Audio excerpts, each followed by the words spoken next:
Welcome to Pretty Lies and Alibis, a podcast dedicated to the Lori Vallow and Chad Daybell case. Join us as we seek the truth and travel the long road to justice.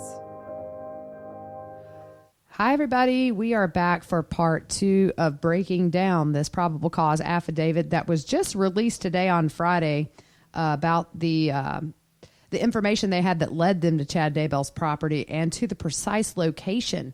We learned on the last podcast that we just did that apparently the FBI and police had been tracking Alex's cell phone and had him, ironically, in the 2 places that the remains were found on Chad's property.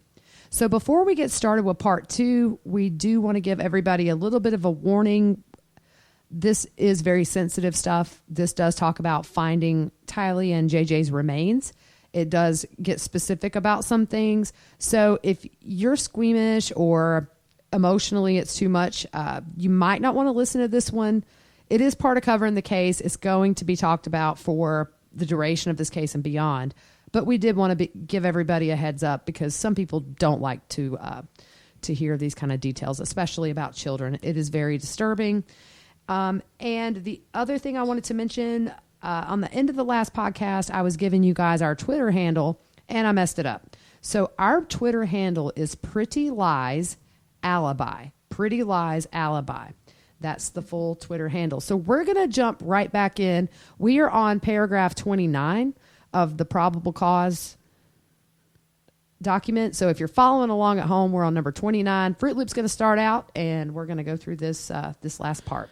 So June 9th of 2020, a search warrant was executed on Chad Daybell's residence and property with assistance of local FBI and the ER team, and they located at least multiple sites of interest.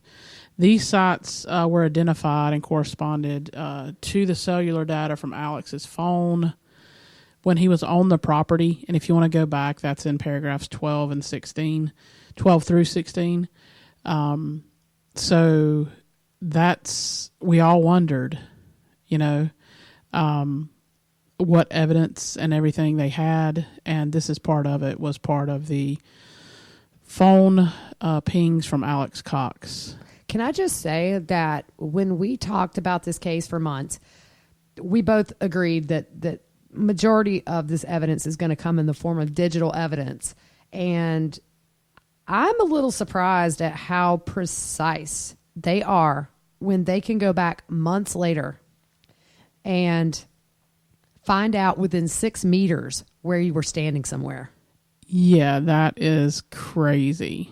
Yeah, I know that they have technology that we couldn't fathom, but just through your cell phone, they can find you within 6 meters. That just blew my mind. Okay, sorry, Fruit Loop. I also wonder, and I don't know if that would be listed here, if it's just, they have all those apps like just different locator apps like Life 360 or something like that, that pinpoint your exact location. So I wonder if he had something like that. No, I think you're probably just talking about the FBI and what they have at their disposal.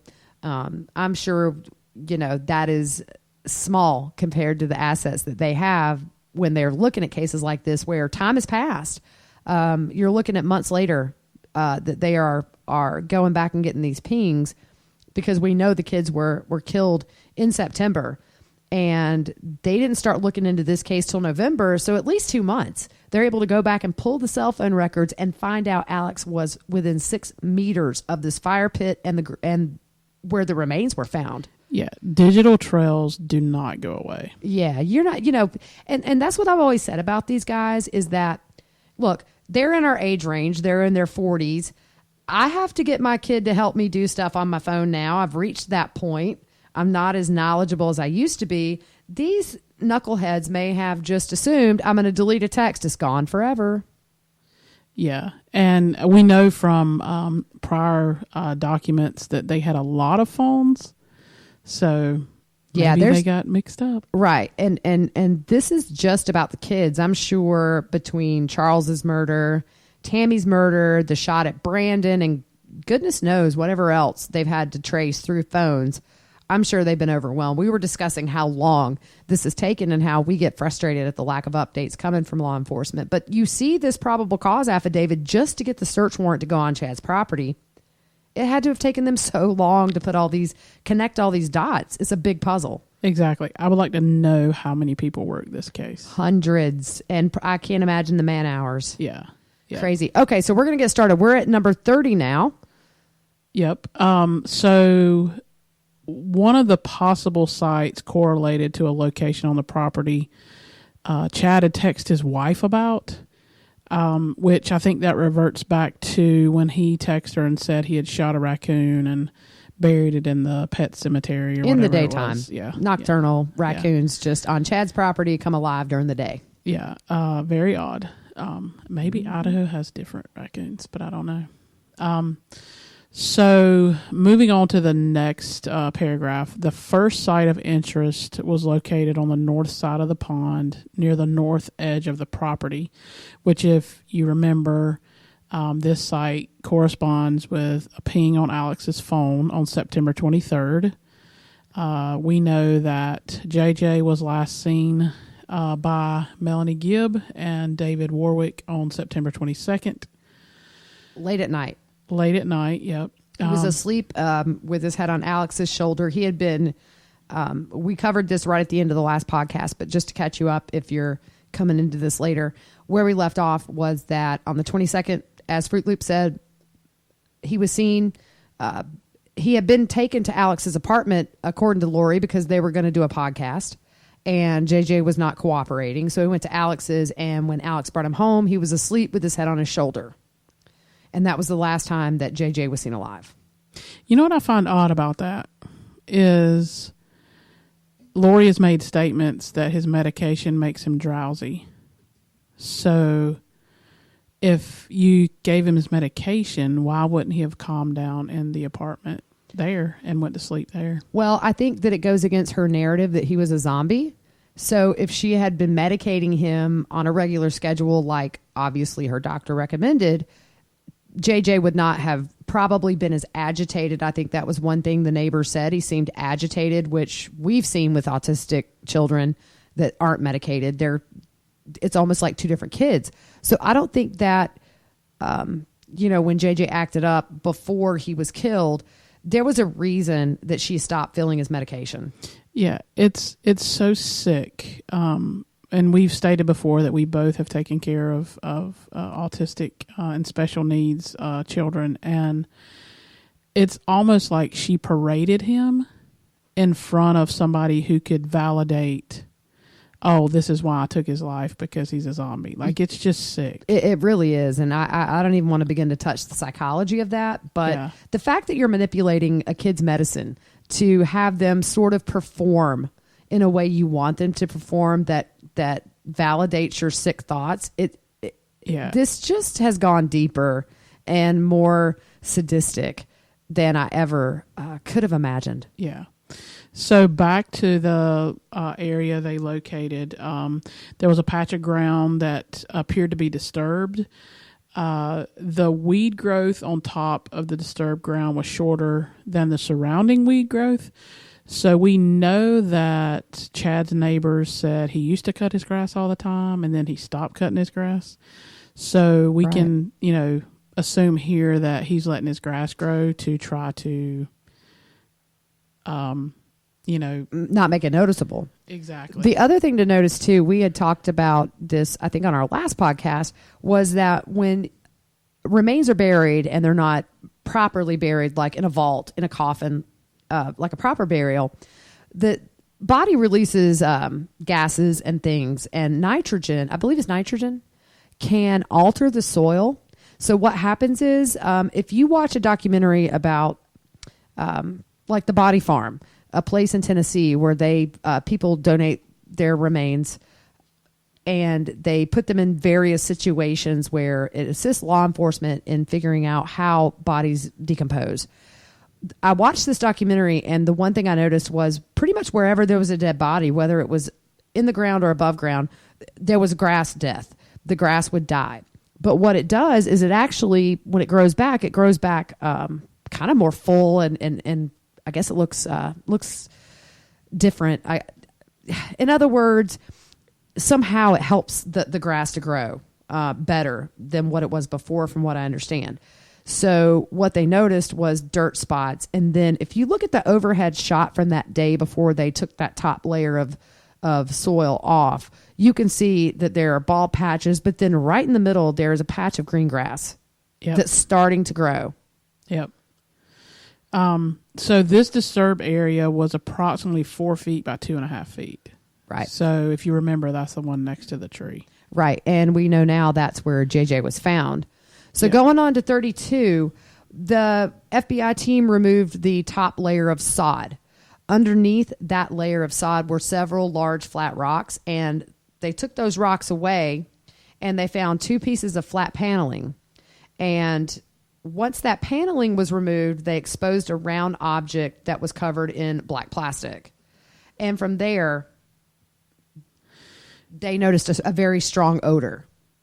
So obviously, at this point, I think before they saw anything, they knew what they had found. Yeah, and I can't imagine. And this is their job. They do this day in and day out. But I know they put in, law enforcement, FBI, and everybody involved put in so many hours looking for these kids, and to be at this spot, knowing what you're about to unearth, had to be very, very hard. Yeah, they get close to the families too. I mean, they're in constant contact, and for a while it was sort of a no sign of life, no sign of death. I think they've been working on this way longer than we know. So I think, for a good few months, I think they probably have had an idea that these kids are not alive. They had to have gotten these cell phone pings early on in the investigation. And so it correlates with, Alex being at Chad Daybell's property the day after both kids were last seen. Yeah. So, but then maybe that's not enough to get a probable cause affidavit. So you've got to have these text messages where Chad's talking about he did bury something. The neighbor sees a fire pit.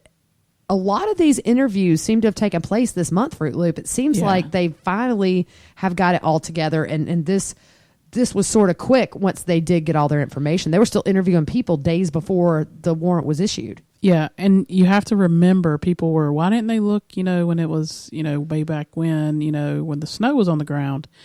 And you have to remember they had a search warrant, but it only pertains to certain things. Right. And if you mess that up and gain evidence, where you wasn't supposed to be, then that blows the whole case. And it could be thrown out. That the body evidence could, if they didn't go about this the right way, the evidence of the human remains could have been thrown out and not be able to be used in court. And that is the most important part of this case, are those human remains. That's physical evidence, which is needed in this case where we think a lot of it's digital. Yeah, exactly.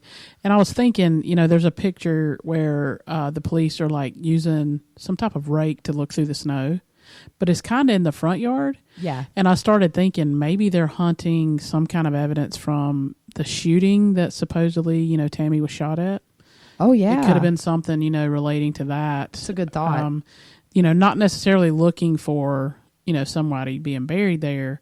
They may have been looking for evidence, more evidence in that case. Yeah, that's a good point. And that's all something we're going to get into probably on our next podcast. We had some stuff ready to go about that, but we will. This definitely took the reins when this came out earlier. So jumping back to finding JJ in this area, so they cut through the black plastic and the white plastic, and they made another incision in the white layer of plastic, exposing what appeared to be human remains. The crown of the head covered in light brown hair. Right. So it seems like they had him sort of, I guess, double wrapped. Yeah. In a black plastic bag, and then had him wrapped in clear or white plastic. So that was over by the pond. So we know that now that is where JJ's remains were. And we discussed, and again, these are some of our things we talk about. Why were they buried separate? We talked about where JJ was found was more hidden. It was kind of out of out of the side of the house, kind of, sort of. It was kind of to the side. You know, there's a tree there, so we thought maybe, you know, that's a possibility. And again, we won't know until trial or whatever, probably. I just find it interesting if you look at the aerial photos when they are uncovering JJ's remains. That is a very deep hole. So it makes me think that perhaps he buried Tylee close to the fire pit in a shallow grave for easy access to those remains when he had a chance to have a bonfire to destroy evidence, because we know she was burned.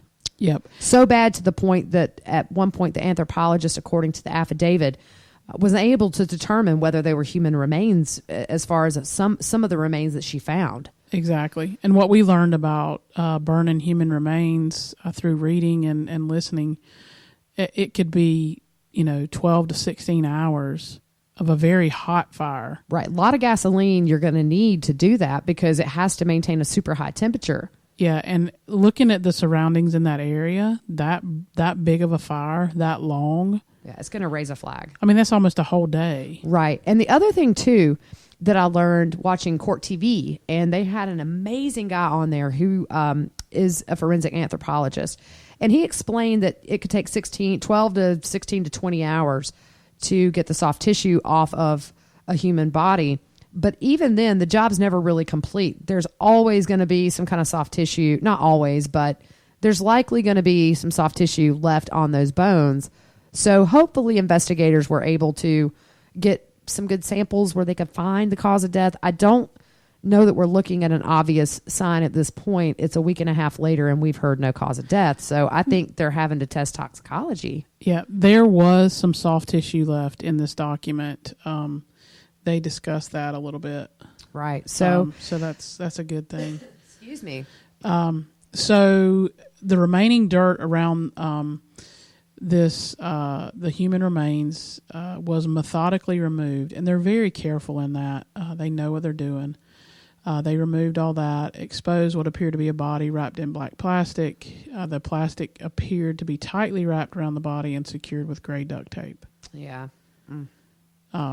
Just very, very hard. It's so hard. And the anthropologist who Cheryl Anderson, she's an associate professor of anthropology at Boise State University. She was the one on scene and was able to tell them quickly that the remains of JJ, which were found near the pond, she confirmed they were human.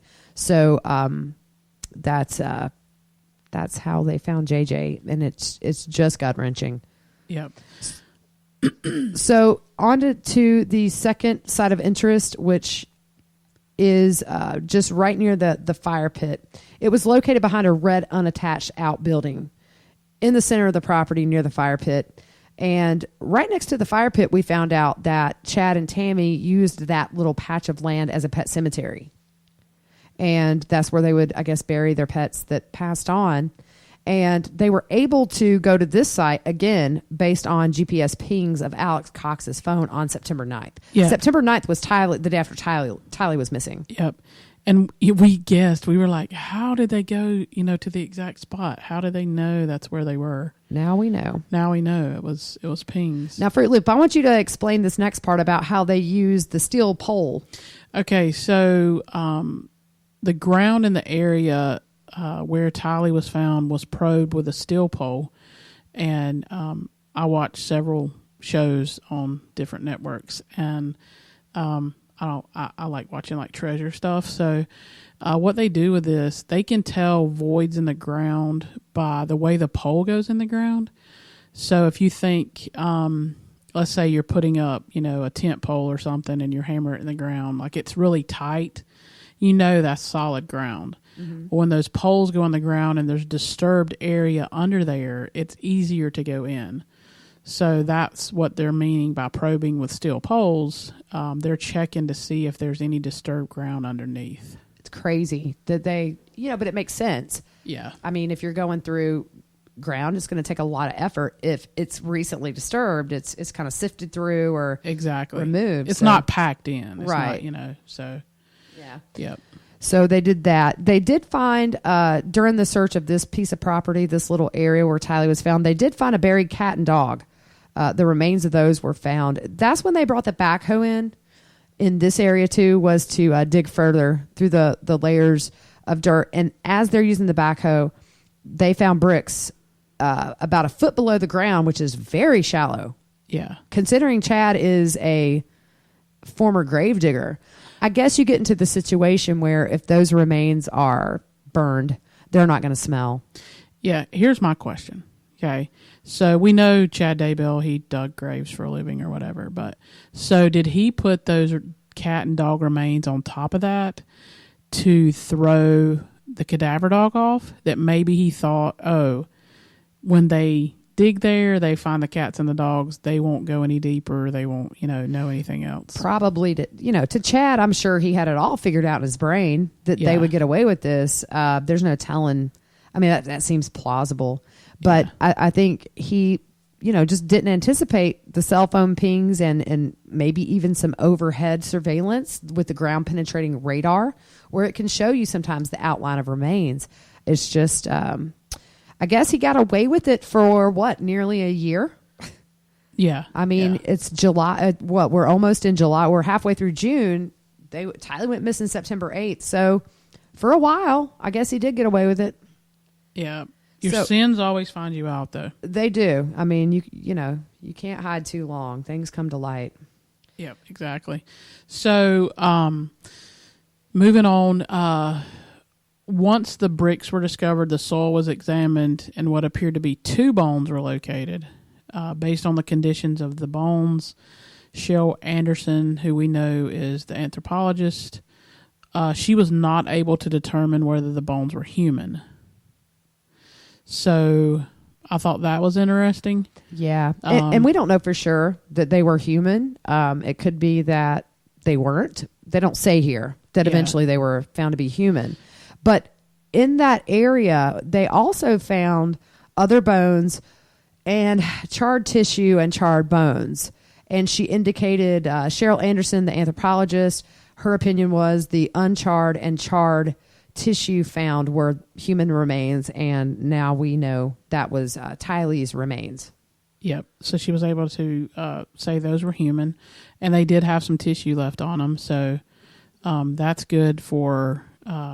the ME, hopefully they can get something off of that. Yeah, you'll be surprised what they can get. The FBI is involved. I'm sure they have their best people working on this. And they also sent off some of the pet cemetery bones, some of the partial remains, and they were able to determine that those were not human. So there was a mixture of human and non-human bones in there, but the most important... some of them were non-adult human remains, which meaning they're not adults. Right.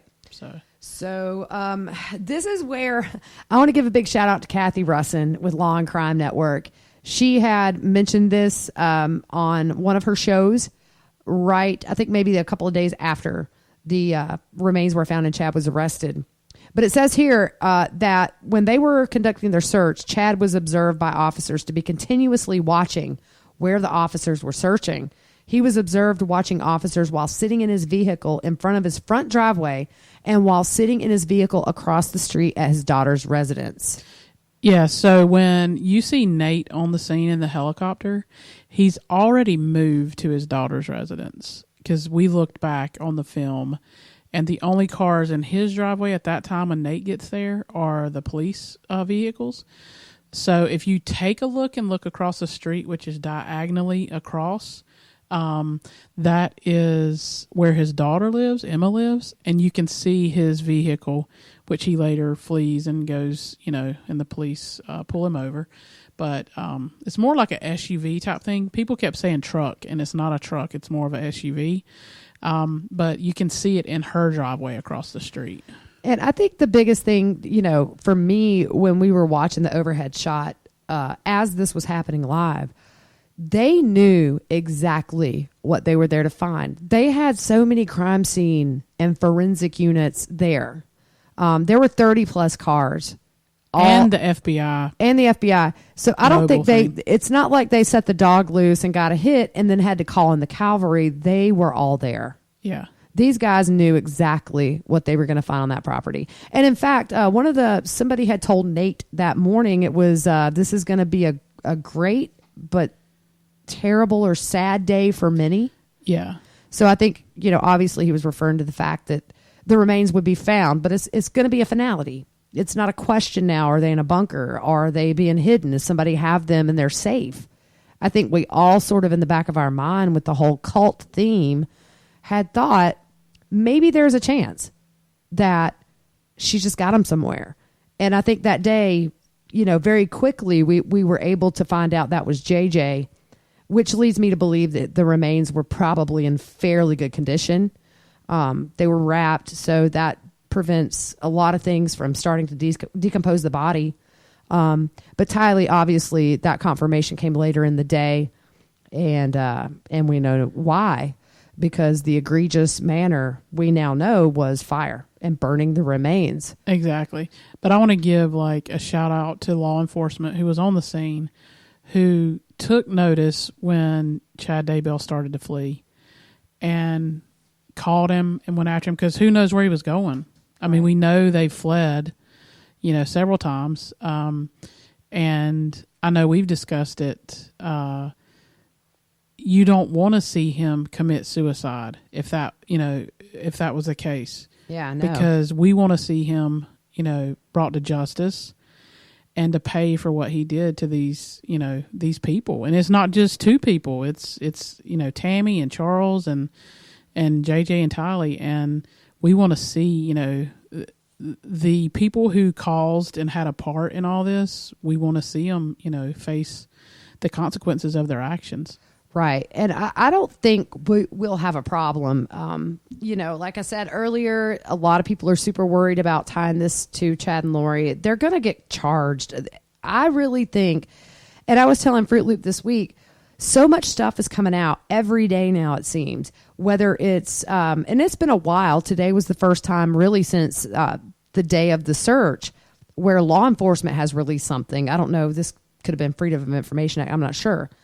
But it seems like once people start talking to the press in droves and we start getting body cam video of Charles, I just wonder if maybe they're just not going to kind of lay the hammer down with these charges and charge them with are they going to wrap all these up into one box with a bow on it and say, here is everything.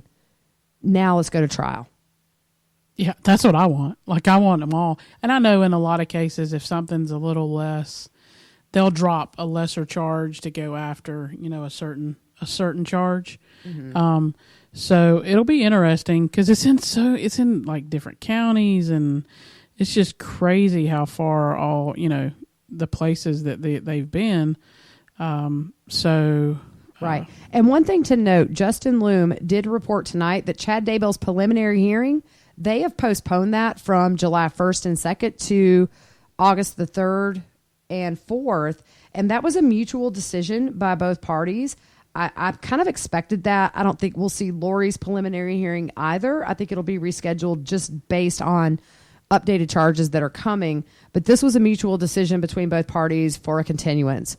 And I think what that means is Chad's attorney is having to figure out how he's going to defend bodies on his property when we've gone from a tampering charge to probably murder. And I don't think either one of these preliminary hearings, I don't think Lori's will go through either. I think we'll get updated charges maybe before that hearing on as soon as we get a cause of death in. But, Tammy Daybell's autopsy, she was exhumed, I believe, December 11th. And they did her autopsy and we're in July. And we don't have those results. Law enforcement keeps saying they're not finalized. Yeah, and we don't know that. Look at the information they just were sitting on, and we had no clue. Right. But I think it's safe to say that it could be weeks before we know a cause of death if, in fact, there was no obvious cause of death, and now they're having to find a needle in a haystack with God knows what kind of poison or how it was done. I mean, I don't want to imagine, but, poison, I guess... Maybe it's just not as... all I want to know is that maybe somehow they just didn't suffer. Exactly. I just, their smiles, their faces have, been in my life every day now. We've watched this case every day. Yeah. If you go look at Justin Lum's post, it was just really heartfelt and touching. his little tribute he did to them. If you hadn't checked it out, go to his Facebook and scroll down and find it. It's really touching. You come to like all these guys, you know, and I know they're close with the families now and stuff, and it's really cool to see people come together and just, you know, love on each other. Right. And real quick, I mean, we're gonna finish this up, but so the Brandon Bordeaux and Melanie Polowski trial is still July 1st, right? Yes, as far as I know, it was supposed to be on the same day as Chad's preliminary, but now that's been rescheduled. So yeah, July 1st. Boy, did we find out some stuff in that paperwork, huh? Yeah, we did. And you know, there's a lot of stuff in that one that is going to be interesting to see how it plays out with witnesses and court documents, and there's a lot of good stuff in there that's going to help. I think it'll help in this case. Oh, definitely. I still think, like I've maintained all along, we are going to see more arrests with this. I think we're not finished with anything. Interestingly enough, the one thing we did find on the legal documents pertaining to this July 1st hearing is that Melanie Gibb is going to testify for Brandon that in October, Melanie went to Hawaii with Lori. Yeah, that's, I don't think that was ever mentioned anywhere. That was a bombshell. Yeah. So, the kids are no longer alive, and Melanie is vacationing with Lori in Hawaii. After the kids are dead, she has 4 kids of her own that she deserted to move to Rexburg. I think she told her husband in a text that she's leaving her kids. Yeah, that they could possibly figure out something where they could live there, or they could move with her, or we could just see.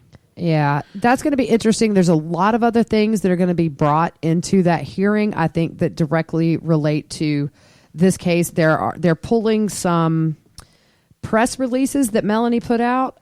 2 of those were, one of those I thought was very inflammatory towards Brandon. She was just trying to make him look like a bad guy. And then the other was the press release in February 26, 2020 from Robert Jarvis, which is her lawyer, where she denies knowing the location of the kids. And then the other one about his Brandon's lies and deception was the title, was March 25th, 2020. They're bringing in even a domestic violence case that her dad was involved in 95. Can't really figure out what that is. They're bringing in the probable cause affidavit and the criminal complaint for Lori's cases. Yeah, some of the other one that I was interested in was the Daybell kids. Oh yeah, the responses from the Daybell children. I wonder. Yeah, and we discussed that a little bit. Was that did she meet them at the cookie party at Lori's after the funeral, or? And I tell you, as much as I've covered this case, I just found out today that Lori went to Tammy's memorial service. Yeah, that was when I read that. I don't forgot when I read that. That is creepy and wrong on every level imaginable. Exactly. And you know, the people that were there that loved Tammy, her friends, her family, I'm sure now they remember the blonde that was there. It just has to be surreal, even for the people like Tammy's parents, who gave a very gracious and beautiful statement after the remains were found. Just so many lives affected. You look at Tammy's sisters. I've seen that she and her sister were very close. I mean, just countless lives that are never going to be the same. It's a broken link from that family chain that'll never be put back together, in just such a violent way. Yeah, and it's. I was thinking about the Daybell kids today, and they welcomed Lori. You know, Emma, I think, made a post saying she knew, Lori before. So they welcome this lady in their house, and she's at their mom's funeral, and they go over for cookies later. Yeah. And now you realize that your dad and her have been charged and are gonna be charged with these deaths and these crimes, and that of your mother. I mean, I think after reading this probable cause affidavit and seeing exactly how precise they are, they're not going to have a hard time seeing who was there the night that Tammy was shot at. Was Alex's phone anywhere near the house the night she died, they're not going to get away with anything. They were sloppy. They're not career criminals. No, obviously, because they carry their phones. I'm glad they did. Everywhere. Yeah. I guess, if I'm going to do something bad, I'm leaving my phone at home.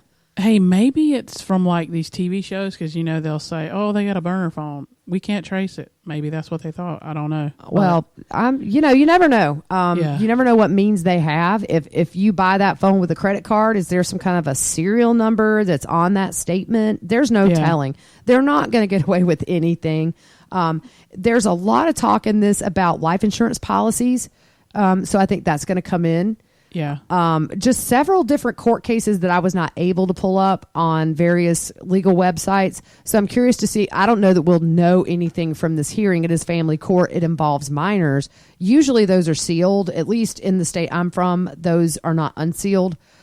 Just because you're dealing with minors. They may redact the children's names or something specific about the kids. So I don't know if we're going to hear anything. I don't know what the law is in Arizona. Yeah. As far as what they, release about family court. It's different. Yeah. I mean, this is what we do know. Brandon was shot at by someone in Charles's Jeep. Charles is already deceased. So that's what we do know. He was shot at. It doesn't take a rocket scientist. And I didn't know this, but for a period of time, apparently, somebody in the know said that the Jeep was, for a while, abandoned in Arizona. I have not been able to find any kind of clarification for sure. If any of you guys know that, shoot me a tweet or a message. But we do know that the Jeep was taken in to impound in Rexburg. So it did make its way back. But look, it's not totally just a coincidence that Brandon saw a silencer. Tammy thought this was a paintball gun with paintball guns have the long muzzle.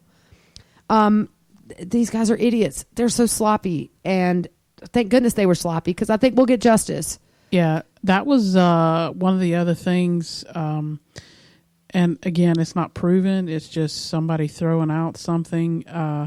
Was it possibly when FBI went in had the search warrant on the house at Chad Daybell's house early on in regards to Tammy Daybell? Did they find a bullet fragment? Did they find a bullet lodged somewhere? Well, I mean, if you think it could connect, it's a really good point, Fruit Loop, because if you think about it, if this happened at night, and you have theorized maybe it was Chad that took the shot at her. Yeah, it just doesn't add up why somebody would run behind the house. It doesn't make sense. But then again, we're going to get into this later. I do believe they may have had Alex. I think maybe they have proof that they put out that Alex was implicated in her death. It'll be interesting to see if Alex's phone was pinged the night that Tammy had the attempt on her life, or what we assume was the attempt on her life with a gun. Yep, and we know he carries his phone around. So. Right, and the thing is, Chad may not have ever found that projectile. Exactly. So law enforcement, this is their job. So if they could tie that to Alex's gun or Chad's gun, who knows? I mean, we don't know what they have, but according to what we've seen today, they have a ton. Yeah, and this is just like the icebreaker. This is one aspect of this case, and obviously it's the bigger aspect because children are a different ball game. Adults getting murdered is so tragic. It's just there's that added layer when it's children. Yep. And so now that we know where the kids are, we can give, their families can give them a proper burial and put them to rest. And then we find justice for all these people. There's so many, and not just justice for the victims, but the families that will never be with those people again on this earth. And so I think it's going to be a long, long, painful road for the family. It's going to be a long road for all of us waiting. If this goes to trial, it's going to be a very long time from now. Yeah, and we obviously wanted them to find them alive, but I'm glad for the families that they don't have to continue down the road of not knowing. Yeah, I think that's torturous. I'm a mom, and I can't imagine not knowing where my kids were in a situation where it's not natural. But for months and months and months to just not know, are they okay? Are they hurt? Are they scared? Are they dead? And now we know. So you never resolve these things, I'm sure. as a person, but they have to find their strength to move into the next phase of this, which is justice. And you have Kay, who has lost her brother and her grandson within a year. Yeah. You have Colby, who's lost his siblings, JJ Tiley, Charles, his mother. I mean, the loss is crazy. You're talking about Colby losing 4 people in his family at, not at once, but we were saying the other day, this time last year, everybody was alive. Yep. Every one of them, they were alive. Things were bad, obviously. Yep. But they were all alive. Yeah. You can only hope that, and I hope through what Charles went through with law enforcement, that this will be a wake-up call, that they will look and pay more attention when somebody comes in like that. I think, let's try to get a law. They're trying to do that Kaylee's law in the States now, where if you don't report your kids missing, it's like, 50 years in prison or something. I mean, it should be, because if you don't report your kids are missing, you've got something to hide. Yeah. So, I mean, I hope that maybe there's a Charles Vallow law that comes out that, that law enforcement, pay attention just because it's a male, listen.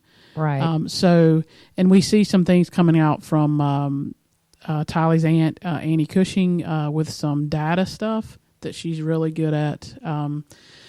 And that, hopefully some good can come out of that. So if you're trying to find positives, it's hopefully some things can be brought to light to help where, hopefully this won't happen. Right. And I think too, going back to what you said about the police with Charles, it was so enraging watching that last night. I almost felt towards the end, the cops thought maybe he was laying it on thick just so they'd go pick her up. Yeah. Like at first, the first 2 that were there, I thought they were really in tune.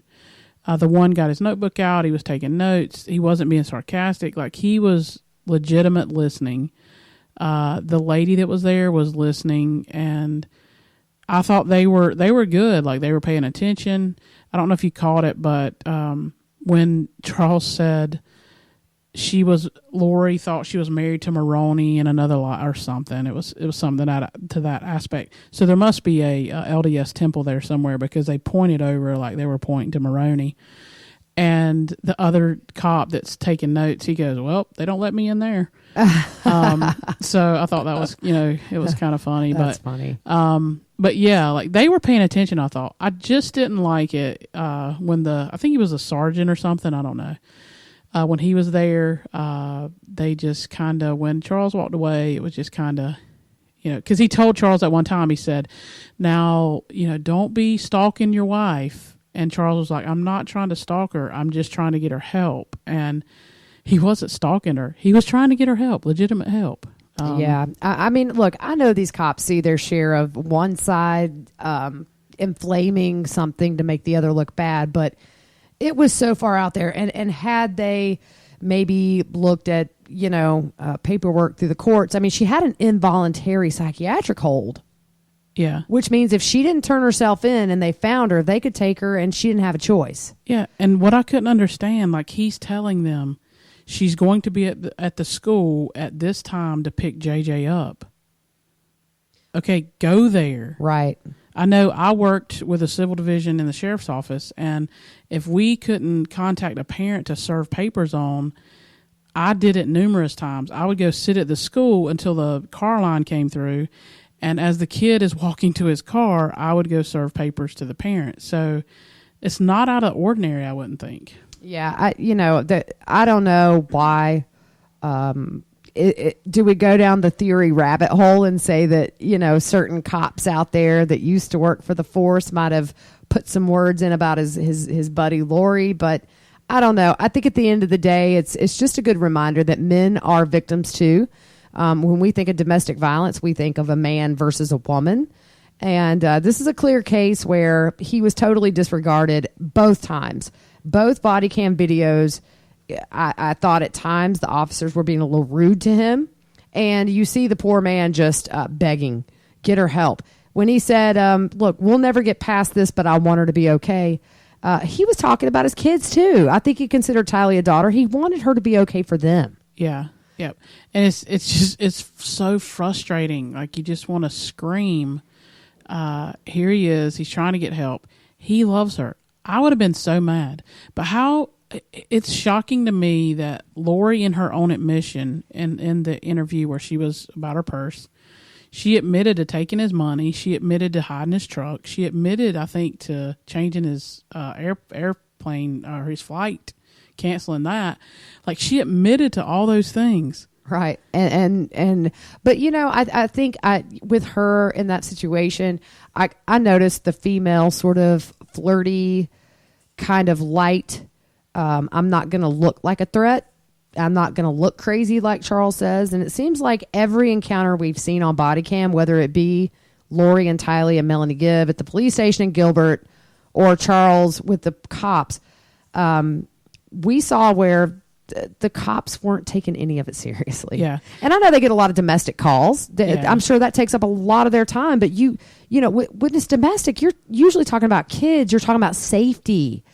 And I know police officers who they'll tell you that domestic violence calls is the worst call, that nobody wants to go on those because they're so, you don't know what's going to happen. And it's always a he said, she said. It's always... And it's unpredictable. Right. You know, you don't know what you're walking into. Exactly. And then you've got kids in the middle. It's a mess. It's always a mess. But to me, those are the calls that, like, you can't slack on because a lot of times you have kids involved. You have, you know, this is why spouses end up dead. Yeah.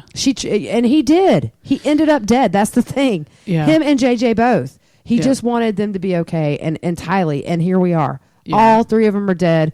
3 opportunities to get her committed or to listen to Charles. I feel like they dropped the ball. That's on them. Wouldn't be surprised if we don't see something come out of that, whether it's a reprimand or a wrongful death suit. Yeah. I don't know. I mean, it happens. And let's hope maybe for the mental aspect of it, that maybe some laws can be changed where, you know, police officers are allowed to do something a little bit different because of that order that they received. Mm-hmm. So there needs to be some looking into that. And also the mental facility where they went. Like, that shouldn't take hours. Right. You know, I've taken psych classes. You've taken psych classes. People can get around that if it's, you know, real quick. And, you know, so there needs to be some observation. Oh, agree. It seems like Lori could definitely change her attitude to reflect that Charles was the crazy one. Hey, look at me. I'm kind of giggly and I'm happy. And do I look crazy? Do I sound crazy? Yeah. And it works. Yeah. It works. People manipulate the system all the time with that. And then we have things that go wrong, obviously. But we are going to wrap this one up for you. We have a lot more that we want to do in another podcast that we should have out, I think, by Sunday.